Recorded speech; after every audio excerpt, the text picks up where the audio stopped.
তাদেরকে জ্বালিয়ে শাস্তি দিয়েছে, জ্বালিয়ে মেরেছিল, তাদের সামনেও আল্লাহ অফার দিচ্ছেন। কিসের অফার? সুবহানাল্লাহ। তওবা। অনেক মুসলিম পাপিষ্ট গুনাহগাররা বড় বড় গুনাহে লিপ্ত হওয়ার পরে আমাদের কাছে প্রশ্ন করে, অনেকে দূর দূরান্ত থেকে, যে শেখ এত বড় অপরাধ করেছি, আল্লাহ মনে হয় মাফ করবে না, আমার কি গুনাহ মাফ হবে? আমার কি গুনাহ মাফ হবে? আশ্চর্য হয় যে আমার মতো অপরাধীকে আল্লাহ কেমন করে মাফ করবেন। জি, ওদের জন্য এইসব আয়াত। মুমিন হাজার হাজার, জি হাজার হাজার মুমিন মুমিনাত কি, বরং অনেকে বলেছে 20,000 মুমিন মুমিনাত ছিল। 20,000 মানুষকে জ্বালিয়েছিল একদিনে। ছোটখাটো কোনো গর্ত ছিল না, আগুনে 20,000 মুমিন মুমিনাত, নারী শিশু বৃদ্ধ সবকে ঈমান আনার অপরাধে জ্বালিয়েছিল এই জালেম কাফের ইহুদি। জি, একটি রিওয়ায়াতে তাফসিরে ইবনে কাসির রয়েছে যে সে ইহুদি রাজা ছিল, আর তারা তখনকার যুগের ঈসা আলাইহিস সালামের অনুসারী হয়ে গেছিল। এছাড়াও আর কিছু হতে পারে, কিন্তু এরা এক কথা ইমানদার ছিল, মুমিন ছিল। নবী রাসূলদের যে দিন ছিল, অবিকৃত দিন, সঠিক দিনের পর ইমানদার হয়েছিল। আর জালেম কাফের, সে যে কোনো রকম মুশরিক কাফের হোক, আর সেই ইহুদি কাফের হোক, সেই কাফের ছিল যে জ্বালিয়েছিল। জি হ্যাঁ, কি বলছিলাম? এদের কাছে আল্লাহ তওবা পেশ করছে। জ্বালিয়েছো, বড় অপরাধ করেছো, চরম অন্যায় করেছো, কিন্তু এরপরে যদি তওবা না করে মরে যাও তাহলে তোমাদের জন্য কঠোর শাস্তি রয়েছে।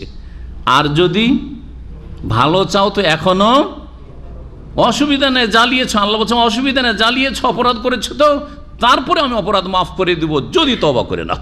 সুম্মা লাম ইয়াতুবু। এখানে এত বড় কাফের জালেম খুনিদের সামনে তওবার অফার করছেন। জি, খ্রিস্টান যারা তৃত্ববাদী, এক আল্লাহকে 3 আল্লাহ পরিণত করেছে, 3 আল্লাহ বিশ্বাসী হয়েছে, ওদেরকে আল্লাহ কাফের বলার পরে বলছেন যে আফালা ইয়াতুবুনা ইলাল্লাহি ওয়া ইস্তাগফিরুনা, এখনো কি তোমরা তওবা ইস্তেগফার করবে না? সুবহানাল্লাহ। খ্রিস্টানদের সামনে আল্লাহ, মুশরিকদের সামনে আল্লাহ তওবা পেশ করছেন, জি ইস্তেগফার পেশ করছেন, অফার পেশ করছেন। এইরকমই আরব মুশরিকদের সামনে আরেক আয়াতে রয়েছে, জি হ্যাঁ, তওবা পেশ করছেন, অফার করছেন যে তওবা এখনো করার সুযোগ আছে। ওহুদের মাঠে খালিদ বিন ওয়ালিদ, আবু সুফিয়ান কাফেরদের নেতৃত্ব দিয়ে 70 জন তাদের কারণে শহীদ হচ্ছেন সাহাবায়ে কেরাম রাদিয়াল্লাহু আনহুম। নবী আলাইহিস সালাম জখম হচ্ছেন, দাঁত শহীদ হচ্ছে, মাথা থেকে রক্ত ঝরে পড়ছে মাটিতে সাল্লাল্লাহু আলাইহি ওয়াসাল্লাম।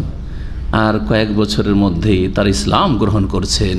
আবু সুফিয়ান রাদিয়াল্লাহু আনহু হয়ে যাচ্ছেন, সাহাবী হয়ে যাচ্ছেন। খালিদ বিন ওয়ালিদ ইসলামের সাইফুল্লাহ হয়ে যাচ্ছেন, আল্লাহর তরবারি হয়ে যাচ্ছেন। আল্লাহর তওবার অফার, তওবার সুবর্ণ সুযোগ। সুতরাং যদি শিরক করে না মরেন তাহলে আল্লাহ মাফ করতে পারেন। আর যদি শিরকও করেন, আর যতই বড় অপরাধ করেন, যদি বেঁচে থাকাকালীন দ্রুত তওবা করে নেন, কারণ জানা নেই যে কখন মরে যান, জানেন না যে এখনই মত চলে আসতে পারে। সুতরাং এক্ষুনি যদি তওবা করে নেন, ইন্নাল্লাহা ইয়াগফিরু আয-যুনুবা কুল ইয়া ইবাদিয়াল্লাযীনা আসরাফু আলা আনফুসিহিম, যারা সীমা লঙ্ঘন করেছো, যতই সীমা লঙ্ঘন হোক না কেন, লা তাকনাতু মির রাহমাতিল্লাহ, আল্লাহর রহমত থেকে তোমরা নিরাশ হয়ে যেও না। ইন্নাল্লাহা ইয়াগফিরু যুনুবা, যুনুব মানেই তো বহু বচন, তারপর জামিআন আল্লাহ বলছেন সব গুনাহ আল্লাহ মাফ করতে পারেন।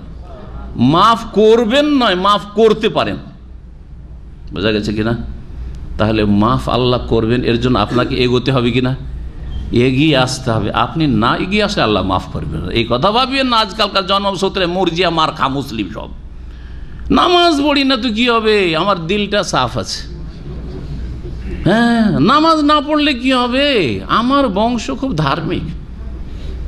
বেনামাজি অনেকে এসে পরিচয় দেয় মাঝে মধ্যে যে শেখ, আমার বাবা একজন আলেম ছিলেন, হ্যাঁ আমার বাবা মসজিদের ইমাম ছিলেন, আমার দাদা ওই যুগের আলেম ছিলেন। আমি বলি যে ওতে আপনার লাভ কি? মাঝে মাঝে বলি দিই হাসতে হাসতে ওদেরকে যে ওতে আপনার লাভটা কি? আপনার দাদা আলেম, আপনার দাদা তাহাজ্জুদ গুজার, আপনার বাপ আলেম, ওতে আপনার লাভটা কি?